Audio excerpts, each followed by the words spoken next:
Baby కనబడుతుంది కదండి. First స్కానింగ్లో బేబీకి అంతా బాగానే ఉందమ్మా, హెల్త్ బాగానే ఉంది అని డాక్టర్స్ చెప్పారంట. కానీ డెలివరీ అయినప్పుడు చూస్తే హార్ట్లో ప్రాబ్లం ఉన్నాయమ్మా, హార్ట్స్తో హోల్స్లో పుట్టింది, బతకడం కష్టమే, మేమైతే ఏం చేయలేము, మీరు ప్రార్థన చేసుకోండి అని చెప్పారంట. దేవా, ఒకవేళ నువ్వు ఇచ్చిన గర్భఫలమే నీకు కావాలంటే తీసుకో, లేదా స్వస్థపరిచి సహాయం దయచేయమని ప్రార్థన చేసినప్పుడు ఆ హార్ట్లో హోల్స్ ఉన్నాయని చెప్పిన డాక్టర్లే వేరే పెద్ద హాస్పిటల్కి తీసుకెళ్ళినప్పుడు అక్కడ హాస్పిటల్లో ఆపరేషన్ చేశారంట. ఆపరేషన్ చేసి ప్రస్తుతానికైతే బేబీకి ఏ ఇబ్బంది లేదమ్మా అని చెప్పారంట. ప్రార్థన ఆలకించి సహాయం చేస్తున్న దేవునికి స్తోత్రం చెల్లిద్దామా. హల్లెలూయా. తన ఉపాధి నిమిత్తమై నగరికల్ ప్రాంతం నుంచి తన గృహానికి వెళ్తుండగా ఒక ఆటో వచ్చి తన గుద్దిందంట. యాక్సిడెంట్ అయినప్పుడు తన కాలుకి వచ్చేసరికి పెద్ద దెబ్బ తగిలింది. పెద్ద దెబ్బ తగిలినప్పుడు డాక్టర్లు అన్నారంట, మీరైతే నడవటం కష్టం అండి, మీకు నడవటానికి కొద్ది రోజుల సమయం పడుతుంది, కొద్ది నెలల సమయం పడుతుంది అని చెప్పారంట. కానీ సోదరుడు ప్రార్థన చేశాడంట, అయ్యా నీ సన్నిధికి నేను రావాలి ప్రభువా, నన్ను ఎలాగైనా నీవే నడిపించాలని ప్రార్థించినప్పుడు దేవుడు స్వస్థపరిచి సోదరుడు మన మధ్యలో సాక్షిగా నిలిపి నడిపించుకుంటూ దేవుని మందిరానికి తీసుకొచ్చాడు.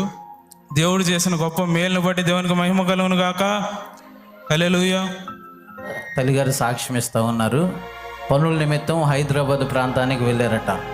5-6 కలిసి హైదరాబాద్ ప్రాంతానికి వెళ్ళి అక్కడ పనులు చేసుకునే క్రమంలో ప్రార్థన చేసుకుంటూ ఉంటుంటే ఈ తల్లిగారిని ప్రార్థన చేసుకోనికుండా వేరే వ్యక్తి ఎందుకు ప్రార్థన చేస్తావు, నువ్వు ఇక్కడ ప్రార్థన చేయటానికి వీలు లేదు అని ఇబ్బంది పెడతా ఉన్నారట. అయినా ప్రార్థన చేసుకుంటూ ఉంటే తల్లిగారు హైదరాబాదులో ఉన్నారు. ఇంటి దగ్గర తన కుమార్తెకు పుట్టినటువంటి బిడ్డ ఇంట్లో ఉంటే పాము కాళ్ళ మీదుగా వెళ్ళిందంట. ప్రియులారా, పాము కాళ్ళ మీదుగా వెళ్తే తల్లిగారికి ఫోన్ చేసి ఇంట్లోకి పాము వచ్చింది అని చెప్తే అక్కడే ఉండి ప్రార్థన చేశారంట. ప్రియులారా, ప్రార్థన చేసినప్పుడు అక్కడ బయట ఉన్న వ్యక్తులను పిలిస్తే ఒక వ్యక్తి వచ్చాడట.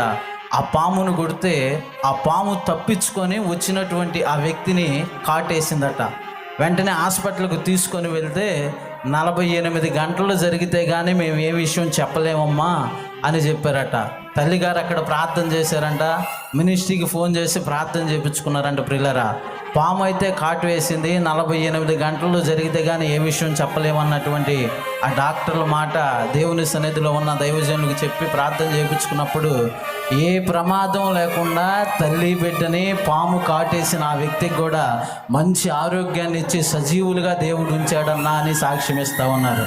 గొప్ప కార్యం జరిగించిన యేసయ్యను చప్పట్లు కొడుతూ మహిమపరుద్దాం.